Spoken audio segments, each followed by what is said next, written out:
reminded of the fateful day of 21st March 1953. For many lives I have been working upon myself, struggling, doing whatsoever can be done, and nothing was happening. Now I understand why nothing was happening. The very effort was the barrier. The very ladder was preventing. The very urge to seek was the obstacle. Not that one can reach without seeking. Seeking is needed. But then comes a point when seeking has to be dropped. The boat is needed to cross the river. But then comes a moment when you have to get out of the boat and forget all about it and leave it behind.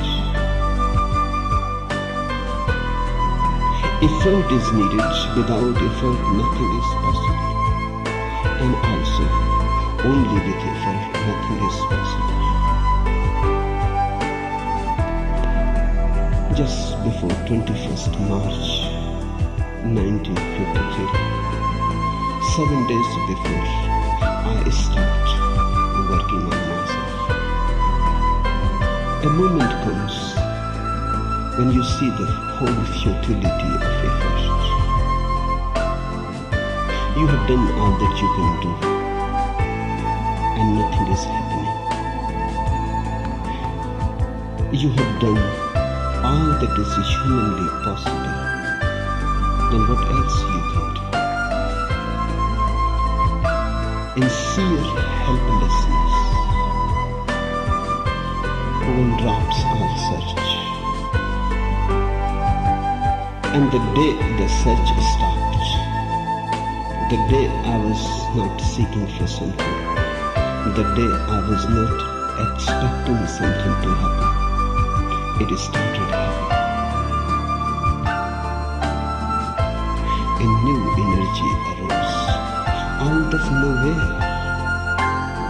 It was not coming from any source. It was coming from nowhere and everywhere.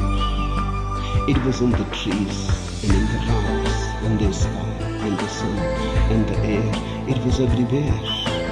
And I was seeking so hard. And I was thinking it is very far away. And it was so near and so close.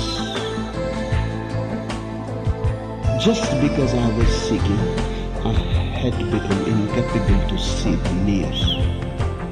Seeking is always for the far.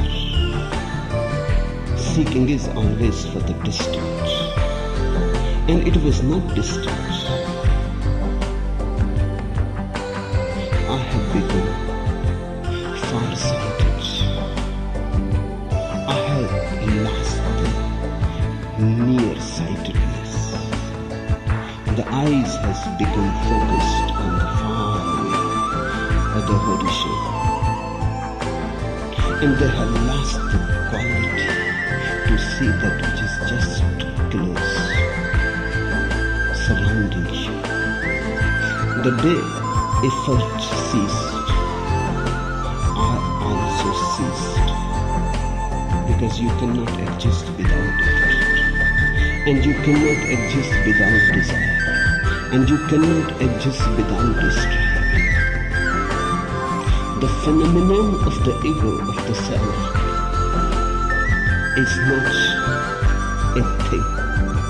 It is a process. It is not a substance sitting there inside you.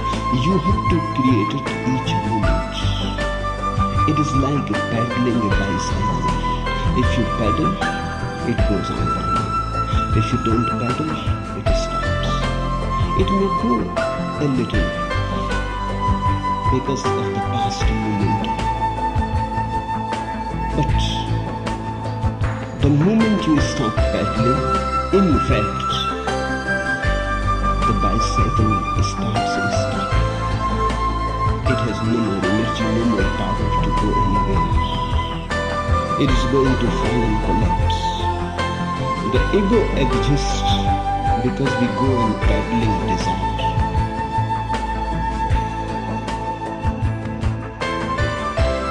Because we go on striving to get something.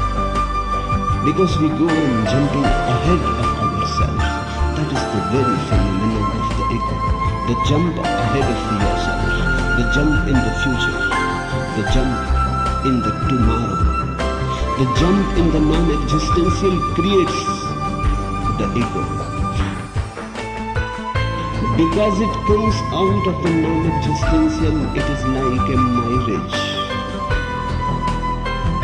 It consists only of desire and nothing else.